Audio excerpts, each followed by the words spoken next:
Hello, Wargamers. This is Glenn from the Moses Lake Micro Armor Forum. Still haven't got a chance to get a new camera, so I'm going to continue to do this on this very poorish cell phone camera.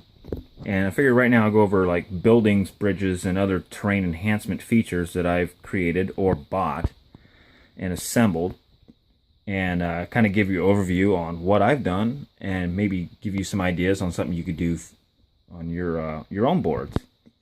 And we'll start with bridges. First off, this right here is GHQ's triple span bridge. Now, what they do is they send you basically the truss pieces, and you have to make your own bedding. Now, you can make it one long bridge, all put together.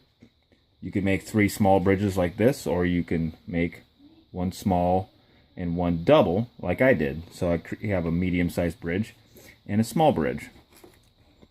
Another idea for a bridge, and this is very, very simple. It's just simply hot glue and these wee little craft sticks, basically like a matchstick. And they just hot glued together, painted up, real rough and tumble looking timber bridge. A larger rendition of the same thing, just put together with craft sticks and painted up paper. And then we have this one. This is one of my older ones. This is the larger craft sticks.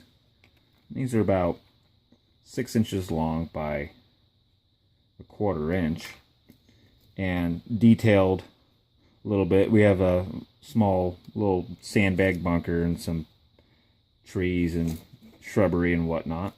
So those are the bridges. You know, give you an idea. Second, we have bunkers. During World War II, Germany was well known for their concrete bunkers, and these are created out of slices of foam and then painted a gray color and textured on the top with, you could use bits of gravel, sand.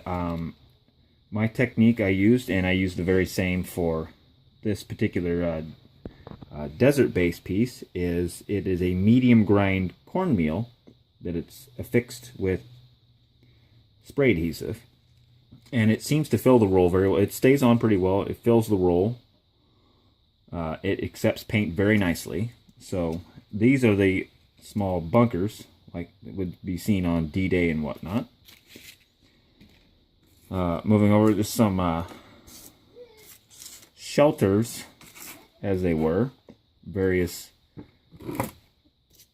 desert terrain shelters, and these are made out of, again, the same craft sticks, you can see inside there, and burlap to create concealed positions in the desert, and again, just decorated with bits of the same cornmeal and some moss, painted accordingly.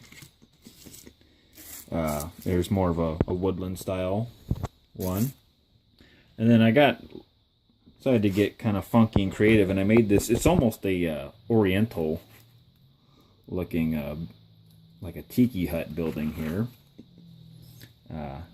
Same basic setup, except for I used bits of dowel to create more or less a actual log structure for this one.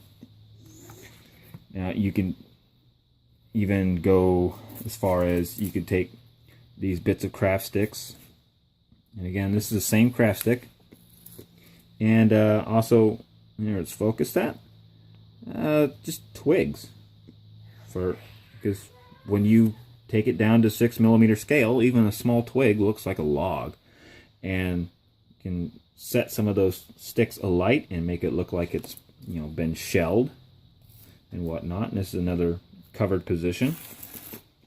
For urban style environments, you can take bits of foam and craft stick, and you can slice them up, burn them up, and paint them to make bits of debris. Another piece we have here, this is a stone wall, and all this is a single craft stick, just like this, and it has been wrapped with burlap and then painted gray. So it kind of creates a nice little cross-hatch design to mimic stones.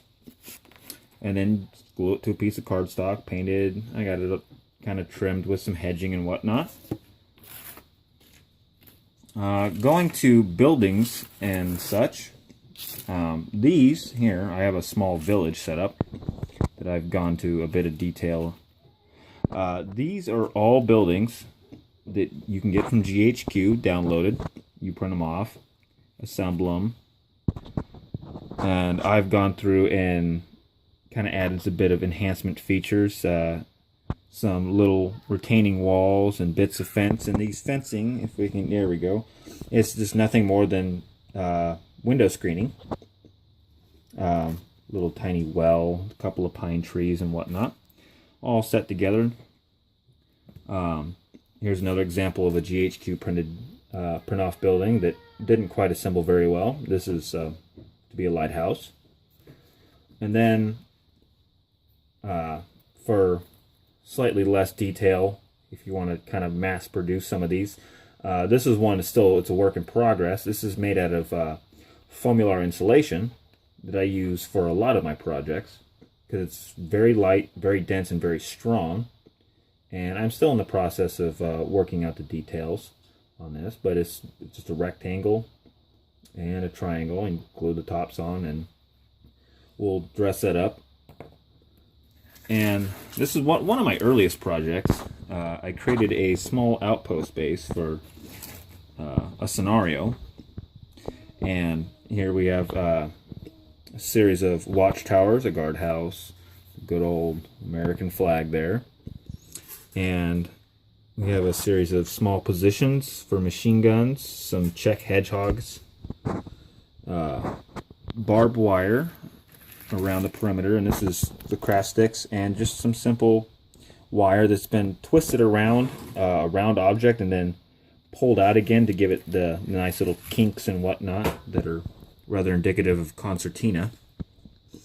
Inside we have a maintenance hangar, a command tent, several other tents, a water tower, a fuel and parts storage, and I'm going to see if we just pick it up, zoom in, created little ammo crates for a couple of artillery positions inside this small outpost, along with a very fine communications antenna that's just made out of just a straight pin for the main bit, and then cut off bits of other straight pin and wire mesh to create a mock-up antenna. So that's pretty much kind of in a nutshell some of my little buildings and whatnot. And I will definitely we'll see how this one progresses further. I'm going to try to make like a thatch out of some grasses that we have around here, and make a nice thatch roof and detail this up a little bit further. So there you go. That's kind of what I got going on right now. Feel free to use any of these ideas. If you have any comments or questions on how I've created any of these, feel free down in the comment section below. And as always, have fun and happy wargaming.